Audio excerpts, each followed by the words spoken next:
नमस्कार दोस्तों, Jayaprakash power ventures limited में आज के दिन हमें 5% से भी ज्यादा की तेजी देखने मिल रही है।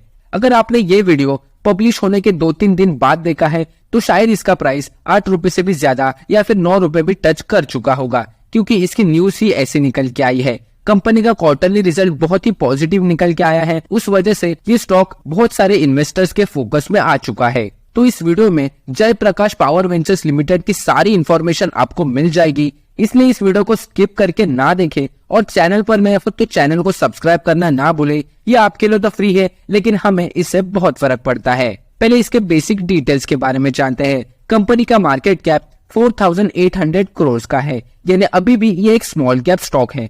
बुक वैल्यू 15.2 रुपीज का है और अभी इसका करंट मार्केट प्राइस 7 से 8 रुपए के बीच में चल रहा है और इसका बुक वैल्यू 15 रुपीज का है। यानी बात क्लियर है कि कंपनी का स्टॉक अंडर वैल्यूड है।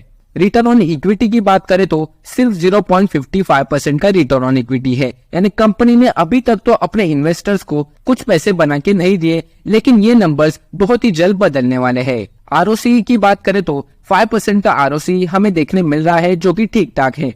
कंपनी ने अभी तक तो कोई भी डिविडेंड दिया नहीं है। डेट टू इक्विटी रेशियो 0.46 का है। अगर डेट टू इक्विटी रेशियो 1 से नीचे है तो हम उसे ठीक ठाक मान सकते हैं। कंपनी के ऊपर कोई भी ज्यादा डेट नहीं है। फ्री कैश फ्लो की बात करें तो 648 करोड़ का फ्री कैश फ्लो भी कंपनी के पास अवेलेबल है, यानी कोई भी बिजनेस रिलेटेड इशू आए तो कंपनी अपने फ्री कैश फ्लो से उसे नेग्लेक्ट कर सकती है। अब बढ़ते हैं इसके मेन मुद्दे पर, यानी क्वार्टरली रिजल्ट पर। जून 2022 में कंपनी को बहुत ही अच्छा सेल्स हुआ था 1800 करोड़ का। ये रिसेंट टाइम में कंपनी का सबसे बड़ा सेल्स था।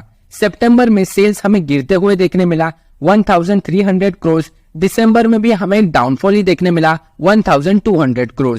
मार्च में कंपनी का थोड़ा सेल्स बढ़ गया था 1300 और जून 2023 में यानी इस रिसेंट क्वार्टर में कंपनी को 1700 करोड़ का सेल्स हुआ है। यानी इस रिसेंट क्वार्टर में कंपनी ने काफी अच्छा बाउंस बैक किया है। अब बढ़ते हैं इसके नेट प्रॉफिट की तरफ। जून 2022 में कंपनी को नेट प्रॉफिट 242 करोड़ का हुआ था। हालांकि इस क्वार्टर में सेल्स भी अच्छे हुए थे तो नेट प्रॉफिट तो बढ़ने ही वाला था। सितंबर में 75 करोड़ और दिसंबर 2022 में कंपनी का नेट प्रॉफिट नेगेटिव में चला गया। कंपनी को -200 करोड़ का नेट प्रॉफिट हुआ है। मार्च में भी नेगेटिव, लेकिन इस क्वार्टर में यानी जून 2023 में 192 करोड़ के नेट प्रॉफिट हमें देखने मिल रहे हैं। यानी कंपनी ने अच्छा बाउंस बैक किया है।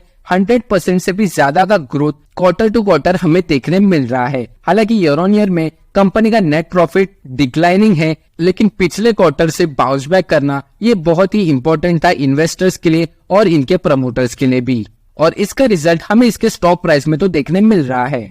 The company is engaged in the business of thermal and hydropower generation, coal mining and cement grinding। तो कंपनी का बिजनेस थर्मल और हाइड्रो पावर को जनरेट करना है, साथ ही में कोल माइनिंग और सीमेंट ग्राइंडिंग का भी कंपनी बिजनेस करती है। कंपनी ने अपने बिजनेस को अच्छी तरीके से डाइवर्सिफाइड कर दिया है। इससे कंपनी को आगे जाके जब ये लार्ज कैप स्टॉक बनेगा, इससे और भी कंपनी को फायदा हो सकता है।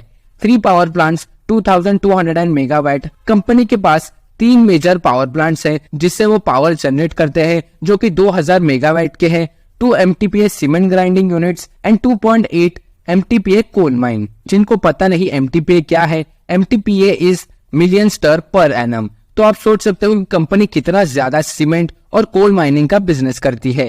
इन अप्रैल 2019 the total date was reduced to ₹5,000 crore as on still then failed to reduce much debt। Company ने 2019 में अपने डेट को काफी ज्यादा कम कर दिया था, लेकिन वहां से कंपनी ने डेट के ऊपर थोड़ा नजरअंदाज कर दिया है। लेकिन इसका डेट टू इक्विटी सिर्फ 0.46 का है, तो कंपनी के ऊपर कोई भी डेट का दबाव नहीं है। अब बढ़ते हैं शेयर होल्डिंग की तरफ। प्रमोटर्स की होल्डिंग 24% की है। फॉरेन इंस्टीट्यूशनल इन्वेस्टर्स की होल्डिंग 4% की है और डोमेस्टिक इंस्टीट्यूशनल इन्वेस्टर्स की होल्डिंग बहुत ही ज्यादा है, 22.15%। डोमेस्टिकल इंस्टीट्यूशनल इन्वेस्टर्स ने इस स्टॉक में अच्छा खासा इंटरेस्ट दिखाया है और बाकी की होल्डिंग पब्लिक के पास है 49.15%। अब बढ़ते हैं इसके चार्ट की तरफ, जिसमें अगर आप मैक्सिमम चार्ट देखें तो कंपनी का प्राइस एक बार 140 रुपीज भी टच कर दिया था, लेकिन वहां से एक डिक्लाइनिंग देखने मिला। फिर से कंपनी ने बाउंस बैक किया और कंपनी का स्टॉक प्राइस 100 रुपीज हुआ था। लेकिन वहां से भी हमें डिक्लाइन ही देखने मिला और अभी प्राइस 7 से 8 रुपए के बीच में चल रहा है। लेकिन ये स्टॉक का प्राइस फिर से ऊपर जा सकता है।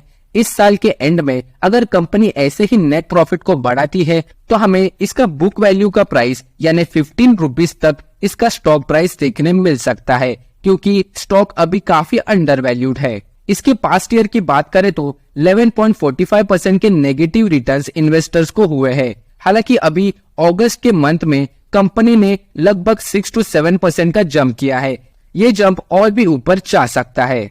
इसके सपोर्ट की बात करें तो 6.10 रुपीज का एक मेजर सपोर्ट है। अगर आप शॉर्ट टर्म में इन्वेस्टेड हो तो 6.10 रुपीज का स्टॉप लॉस आप लगा सकते हो। लेकिन अगर आप लॉन्ग टर्म इन्वेस्टमेंट चल रहे हो इस कंपनी में तो आपको इसके परफॉर्मेंस का वेट जरूर करना चाहिए। कंपनी अगर लगातार अपने प्रॉफिट को बढ़ाती है तो इसका प्राइस हमें 80, 90 या फिर 100 रुपीज तक भी देखने मिल सकता है, क्योंकि कंपनी का बिजनेस बहुत ही यूनिक और डाइवर्सिफाइड है। तो ये थी सारी information Jaiprakash power ventures limited company के बारे में। वीडियो अगर जरा सी भी हेल्पफुल लगे तो लाइक, शेयर और चैनल को सब्सक्राइब करना ना भूले।